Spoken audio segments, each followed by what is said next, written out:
শর্ত একটাই, লেবানন সহ সব ফ্রন্টে যুদ্ধ থামাতে হবে। সুইজারল্যান্ডে মার্কিন যুক্তরাষ্ট্রের সাথে আলোচনার টেবিলে বসার আগেই ওয়াশিংটনকে এই চরম বার্তা দিল তেহরান। কিন্তু কেন লেবানন ইরানের কাছে এতটা গুরুত্বপূর্ণ? আর বিশ্ব রাজনীতিতে ইরানের বহুল আলোচিত হরমুজ প্রণালী বন্ধের হুমকি আসলে কার ক্ষতি হয়েছে?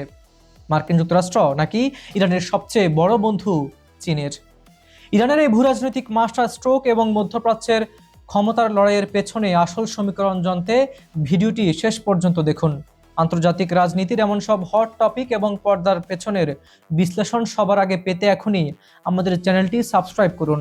তেহরান স্পষ্ট জানিয়ে দিয়েছে তারা তাদের আঞ্চলিক মিত্র ও প্রক্সি নেটওয়ার্ককে কোনো অবস্থাতেই একা ফেলে যাবে না। সুইজারল্যান্ডে মার্কিন যুক্তরাষ্ট্রের সাথে আলোচনা শুরুর আগেই ইরান একটি শক্তিশালী বার্তা দিয়েছে। তাদের দাবি, ইরানের ফ্রিজ হওয়া সম্পদ অবমুক্ত করা বা নিষেধাজ্ঞা প্রত্যাহারের মতো বিষয়গুলো সময় সাপেক্ষ হলেও প্রথম এবং প্রধান শর্ত হলো লেবানন সহ সমস্ত ফ্রন্টে অবিলম্বে এবং স্থায়ীভাবে শত্রুতা ও যুদ্ধাবসান ঘটানো। ইরানের প্রধান আলোচক মোহাম্মদ বাঘের গালিভাব সুইজারল্যান্ডে রওনা দেওয়ার আগে সাফ জানিয়ে দিয়েছেন তারা যেখানে কোনো টেকনিক্যাল আলোচনা করতে যাচ্ছেন না, বরং তারা যাচ্ছেন সেখানে এটি নিশ্চিত করতে যে মার্কিন যুক্তরাষ্ট্র সমঝোতার স্মারকের বাস্তবায়ন শুরু করেছে কিনা। আমেরিকা পদক্ষেপ নেওয়া শুরু করলেই কেবল পরবর্তী কারিগরি আলোচনা এগিয়ে নেওয়া হবে। প্রশ্ন উঠতেই পারে, লেবানন ইরানের কাছে কেন এতটা গুরুত্বপূর্ণ? মূলত এটি মধ্যপ্রাচ্যের ইরানের ভূরাজনৈতিক প্রভাব ও ক্ষমতার লড়াই। গত কয়েক দশক ধরে ইরান লেবাননের প্রতিরোধ যোদ্ধাদের পেছনে বিশাল বিনিয়োগ করেছে, নিজেদের আঞ্চলিক পরাশক্তি হিসেবে টিকিয়ে রাখতে এবং অ্যাক্সিস অব রেজিস্ট্যান্স বা প্রতিরোধ অক্ষকে বাঁচিয়ে রাখতে ইরান এই সমঝোতা স্মারকে তার মিত্রদের স্বার্থকে সবার উপরে স্থান দিয়েছে। ইরানের বহুল আলোচিত হরমুজ প্রণালী বন্ধের হুমকি নিয়ে বিশ্ব রাজনীতিতে নতুন করে শোরগোল শুরু হয়েছে। তবে বিশেষজ্ঞরা বলছেন এই জলপথ বন্ধ করলে ইরান তার শত্রুদের চেয়ে বন্ধুদেরই বেশি বিপদে ফেলবে। বিশেষ করে এই সিদ্ধান্তের সবচেয়ে বড় ভুক্তভোগী হতে পারে চীনের মতো পরাশক্তি। নিরাপত্তা বিশ্লেষক এবং অস্ট্রিয়ান সরকারের সাবেক ডিফেন্স অ্যাটাশে ভলফগাং পুস্তায়ের মতে, ইরানের কৌশলগত অবস্থানে হরমুজ প্রণালী নিঃসন্দেহে একটি অত্যন্ত শক্তিশালী হাতিয়ার। কিন্তু তেহরানের মনে রাখা উচিত, এই কাজটি বারবার বা অতিরিক্ত খেলা মোটেও বুদ্ধিমানের কাজ হবে না। অতি উৎসাহী কোনো পদক্ষেপ উল্টো ইরানকেই কূটনৈতিক চাপে ফেলতে পারে। অনেকেই মনে করেন হরমুজ প্রণালী বন্ধ হলে বুঝি মার্কিন যুক্তরাষ্ট্র বা ইউরোপের দেশগুলো সবচেয়ে বেশি সংকটে পড়বে। কিন্তু বাস্তব পরিসংখ্যান বলছে ভিন্ন কথা। এই প্রণালী দিয়ে চলাচলকারী সিংহভাগ জাহাজই মূলত পশ্চিমা বিশ্বের দিকে যায় না। ফলে পশ্চিমাদের অর্থনৈতিকভাবে পঙ্গু করার যে লক্ষ্য ইরানের থাকে তা শুরুতেই ধাক্কা খায়।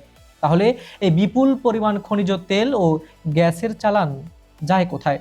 পুস্তা স্পষ্ট জানিয়েছে, হরমুজ প্রণালী পার হওয়া জাহাজগুলোর মূল গন্তব্য হলো এশিয়ার তিন প্রধান দেশ, চীন, ভারত এবং পাকিস্তান। এই দেশগুলো তাদের জ্বালানির চাহিদার একটি বিশাল অংশের জন্য সরাসরি এই সামুদ্রিক রুটের উপর নির্ভরশীল।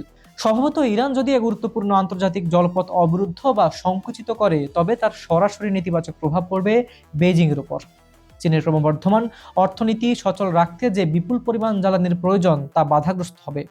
অর্থাৎ শত্রুকে ঘা দিতে গিয়ে ইরান আসলে নিজের সবচেয়ে বড় অর্থনৈতিক ও রাজনৈতিক বন্ধু চীনেরই সবচেয়ে বড় ক্ষতি করে বসবে।